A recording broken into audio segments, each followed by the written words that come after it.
The recession is coming, if it's not already here.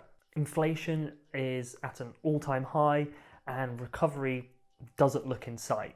There's a ton of people out there that have never had to deal with a recession, myself included. I was 15 during the 2008 financial crash and then the subsequent recession. So anyone born in like the 1990s onwards hasn't had to deal with a recession. Every current 30-year-old just unsure of what's going to happen. That's scary.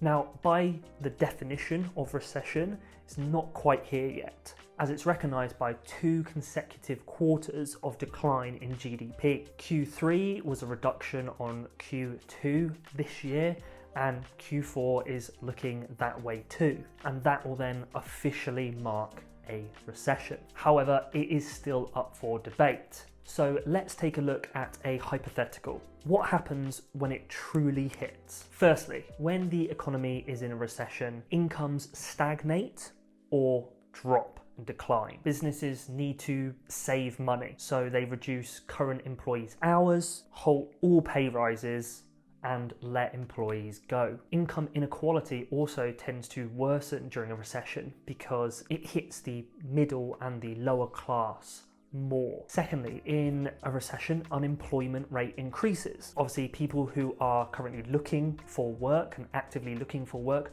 are less likely to be hired now that you're in a recession. Companies are cutting back on staff, cutting back on budget, getting rid of staff, so they're not going to be hiring new staff, and that increases the amount of people looking for jobs and people out of jobs, thus the unemployment rate skyrockets and increases. For example, the UK unemployment rate increased from 3.8% to 5.1% during the recent pandemic. Next, we have industrial production and manufacturing. Raw material costs tend to increase during a recession. There's less employees to process the raw material, and there's an increase in energy costs to do so. This then reduces the supply and therefore increases the price. And because of this increase on raw material costs, businesses then scale back and pull back on their production and manufacturing. This change can lead to a decrease in exports and overall decrease in economic activity. Forbes said manufacturing activity in the US fell sharply during the Great Recession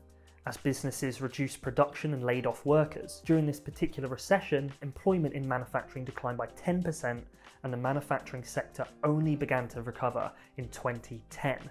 After the recession had officially ended. Lastly, we have consumer spending. You might have already noticed from what we've talked about that during a recession, everything's in a negative feedback loop. For example, one aspect of consumer spending is retail sales. This is the total amount of money that consumers spend on goods and services. And during a recession, retail sales decline because people have less money to spend and or are being more conscious and more cautious with their money. As retail sales decline, businesses may have to lay off workers to reduce costs, and some businesses may even close. This increases the unemployment rate and can affect production and manufacturing too, creating more economic turmoil. And this is why commonly the Fed in America or the BOE in England and the UK print money. This is called QE or quantitative easing, and it increases inflation. The idea being that increasing the money supply decreases the purchasing power of the pound as it's now worth less than before. And then knowing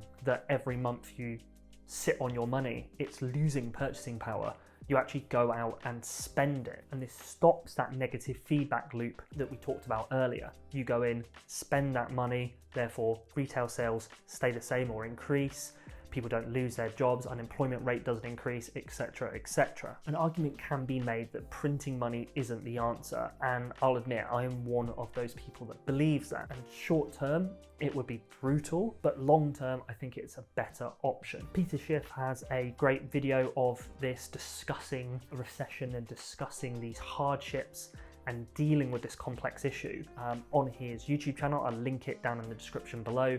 He's at the Occupy Wall Street protest and talking to real people saying, I am the 1%, I am the rich 1%, let's talk about what is happening. And there's some great discussions in there, so have a look at that if you're interested. So if you're like me, or older, in your 30s, younger, get ready. The stuff I just mentioned is just a taste of what a recession feels like. Start reducing your outgoings, stop with impulse buys, and start saving if you haven't already. I've done a video on budgeting and managing your money here, so start with that, and it might be the difference between you surviving or thriving in the next 12 to 18 months. And that's it from me.